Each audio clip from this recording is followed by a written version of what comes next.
اس وقت جب کوئی آتا تھا ادھر، کوئی افسر آتا تھا، یہ کہتے تھے کہ بڑے صاحب آ گئے ہیں، بڑے صاحب آ گئے ہیں، اور سب سائلنٹ ہو جاتے تھے. جب وہ آتا تھا سب سائلنٹ تھا. اب ٹھیک ہے لگے رہو، کرتے جاؤ، لگے رہو.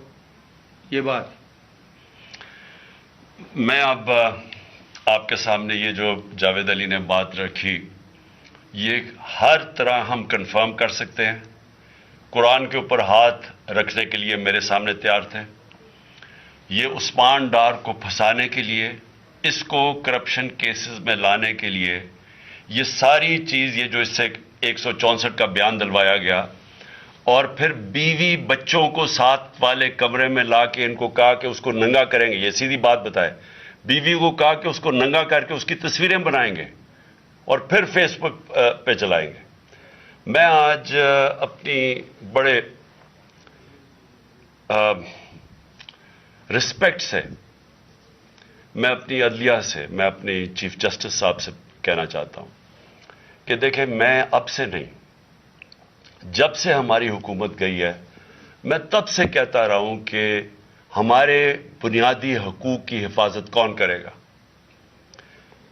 شہباز گل کو اٹھایا، اس کو ٹارچر کیا گیا، اس کو ننگا کیا گیا، اس کو لٹکایا گیا اوپر، اس کو مارا گیا. اس سے بیان دلوا رہے تھے کہ عمران خان کے خلاف سٹیٹمنٹ دو، جو اس کو کہہ رہے تھے عثمان ڈار کے خلاف سٹیٹمنٹ دو. اس کو میں تب بھی، میں نے صرف ایک میرے منہ سے نکل گئی اور اس سے میں نکل گئی کہ ہم جس جج نے ان کو ریمانڈ دلوایا تھا واپس،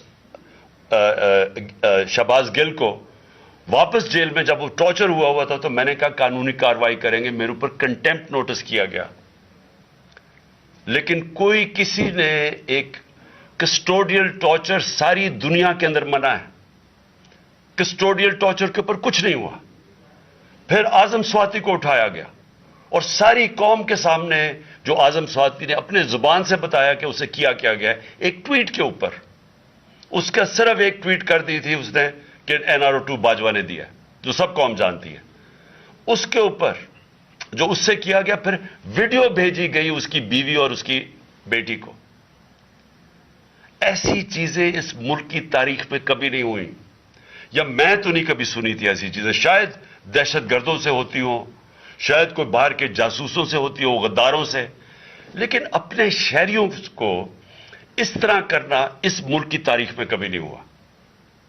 میں نے، جب مجھے گولیاں لگی، میں نے تب چیف جسٹس صاحب کو پہلے مخاطب ہوا. میں نے کہا دیکھیں، جنہوں نے مجھے یہ قتل کرنے کی کوشش کیا وہ سارے اقتدار میں بیٹھے ہوئے ہیں. اس میں یہ جو ایک آدمی ڈرٹی ہیری جب سے جنرل باجوہ لے کے آیا یہاں، تب سے یہ تشدد شروع ہوا ہے. شہباز گل کا، اعظم سواتی کا، مجھے گولیاں لگی. یہ جو داستان آپ سن رہے ہیں، سوشل میڈیا کے بچوں سے پوچھیں، جب سے یہ آدمی آئے ان سے اٹھ کے کیا ہوا. ان کو بند کمروں میں کپڑے اتارے گئے، ذلیل کیا گیا. ایک ماں باپ نے مجھے کال کی، انہوں نے کہا ابھی تک ان کا بیٹا نارمل نہیں ہوا. اس سے اوپر اتنا تشدد کیا کہ وہ ابھی تک نارمل نہیں ہوا. اور میں ان کو کہا، جس طرح اس کو جاوید کو کہا میں نے سامنے آؤ، سب ڈرتے ہیں، نامعلوم افراد سے سب ڈرتے ہیں، اور کوئی کسی قسم کی پروٹیکشن کسی کو نہیں ہے، کیونکہ یہ قانون کے اوپر ہے، یہ جو مرضی کر لیں، کوئی ان کو بچانے والا نہیں ہے. کوئی جاوید جیسے انسانوں کو جب یہ کرتے ہیں، اس کو پھر دھمکیاں دی گئی کہ تم نے یہ بتانا کسی کو نہیں ہے، تو ہم یہ کر دیں گے، ہم تمہیں یہ مروا دیں گے. تو یہ اس ملک کی، ہمارے پاس تو ایک ہی راستہ ہے. اور مجھے پتا ہے کہ عدلیہ کے اوپر پورا اٹیک ہے، یہ مافیا کا. یہ پولیٹیشین نہیں ہے، یہ مافیا ہے جو ٹیپیں بناتا ہے ججز کی، جو ہر قسم کی بلیک میل کرتا ہے. انٹیریئر منسٹر ٹیپ چلا رہا ہے کسی کی، یہ بالکل غیر قانونی چیز ہے. وہ جج کی ٹیپ چلا رہا ہے، وہ اس کی مریم وہ ٹیپ چلا رہی ہے کسی ارشد ملک جج کی، کبھی ثاقب نثار کی ٹیپ چل رہی ہے. یہ کسی مہذب معاشرے میں یہ چیزیں نہیں ہوتی. یہ کنٹرول کے لیے، عدلیہ کو کنٹرول کے لیے صرف یہ سارے حربے استعمال کیے جا رہے ہیں. میں آج اس پلیٹ فارم سے اپنے چیف جسٹس اور اپنی ہائر جوڈیشری کو، امید تو صرف آپ سے رہ گئی ہے اس وقت جو جس طرح کا ظلم کیا جا رہا ہے، یہ نامعلوم افراد جو کر رہے ہیں اس ملک کے ساتھ، اور خاص طور پہ جو ڈرٹی ہیریا ہے، میری ساری انہوں نے، یہ کیسے ہو سکتا ہے کہ میری جو ساری جے آئی ٹی کی رپورٹ تھی، جو انہوں نے فورینسک ایویڈنس جمع کی ہوئی تھی، وہ ساری ختم کر دی ہے.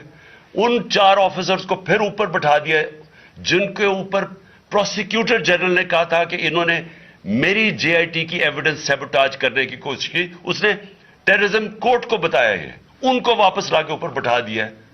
یعنی اس سے انصاف ملے گا؟ ساری ایویڈنس ختم کر دی ہے. تو ہمیں کدھر جائیں گے ہم؟ میری ریکویسٹ ہے چیف جسٹس صاحب، یہ جاوید علی کی، اس کے اوپر سوٹ موٹو ایکشن لیں، پتہ چلائیں کہ یہ کون لوگ ہیں. اور اوپر سے اس نے نامعلوم افراد نے، اس نے سنا کہتے ہوئے کہ پولیس کے اوپر سارا الزام لگانا، پولیس کو پنچنگ بیگ بنانا اور کچھ نہ کہنا، نہیں تو ہم تمہیں یہ کر دیں گے، مار دیں گے. دیکھیں جی، وقت آ گیا ہے. میں اپنی جوڈیشری سے یہ کہنا چاہتا ہوں کہ یہ جو بھی آپ کا سب سے بڑی جوڈیشری کی سب سے بڑی ذمہ داری ہمارے بنیادی حقوق کی حفاظت کرنا ہے. یہاں جس طرح یہ رجیم چینج کے بعد جس طرح بنیادی حقوق ختم کیے گئے ہیں، لوگوں کو لاوارث چھوڑ دیا ہے، سمجھ نہیں ہے لوگ جائیں کدھر انصاف کے لیے. ہم نے ایک پرامن احتجاج جیل بھرو تحریک شروع کی. جو لوگوں کو اٹھا کے لے کے جا رہے ہیں، ان کو کپڑے نہیں دے رہے ہیں، ان کو دور دور لے گئے ہیں، کسی کو اٹک ڈرانے دھمکانے سے خوف پھیلا رہے ہیں. ایک طرف ایک پرامن احتجاج تھا کہ ملک میں نقصان نہ پہنچے. اب ہماری قوم آگے مشکل میں ہے، مہنگائی میں ڈوب گئی. کبھی پاکستان کی تاریخ میں 41% مہنگائی انفلیشن نہیں ہوئی. چھوڑ کے گئے تھے 12% تھی، آج 41% ہے. ہم اس کے احتجاج کریں کہ چور اوپر بٹھا دیے، این آر او مل گیا ہے پکڑ کے. یہ حالات ہوتا ہے، سب کو ڈرانا دھمکانا، جرنلسٹ کو، صحافیوں کو، ٹی وی چینلز کو. تو میں صرف چیف جسٹس صاحب اور آپ اپنے سپریم کورٹ سے آج خاص درخواست کرتا ہوں کہ یہ جاوید علی کی کہانی سنیں، پوچھیں کون ذمہ دار ہے. کہیں تو لائن ڈرا کریں کہ اب تو ان کو خوف تو ہو کہ کوئی کھڑا ہے ان کے لیے، عوام کے لیے، عوام کے ساتھ کھڑا ہے. کوئی تو ایکشن لیں تاکہ عوام کو کوئی حوصلہ ہو کہ ہماری عدلیہ ہمیں بچائے گی. کون بچائے گا؟ جاوید. سوچیں کہ بیوی بچوں کو ساتھ والے کمرے میں جا کے کہتے ہیں اب اس کو ننگا کر کے ہم اس کی تصویریں بنائیں گے. یہ کون سے معاشرے میں ہوتا ہے؟ یہ کون؟ یہ کوئی غدار ہے؟ کوئی ایک چوکی دار کی کلاس 4 کی نوکری کر رہا ہے، اس سے اٹھا کے یہ کیا کہ جی اس کے خلاف ایویڈنس دے کہ وہ دے گی جی کتنا آپ نے اس کے لیے کتنی، پتہ نہیں کدھر سے اس نے کلاس 4 کے چوکی دار نے پتہ نہیں کیسے پیسے بنا کے دینے تھے اس کو.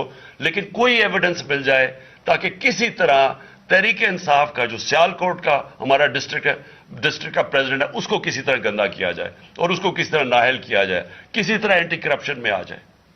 اور یہ ہے پنجاب کی جو انہوں نے کیئر ٹیکر گورنمنٹ، یہ جو ایک بددیانت دار ایک میں اس کا نام مجھے سمجھ نہیں آتا کہ ایسا گھٹیا چیف الیکشن کمیشن اس ملک کی تاریخ میں نہیں آیا کہ شرم نہیں آئی کہ نیوٹرل کیئر ٹیکر یہ حرکتیں کرتا ہے. یہ نیوٹرل کیئر ٹیکر کے نیچے ہو رہا ہے.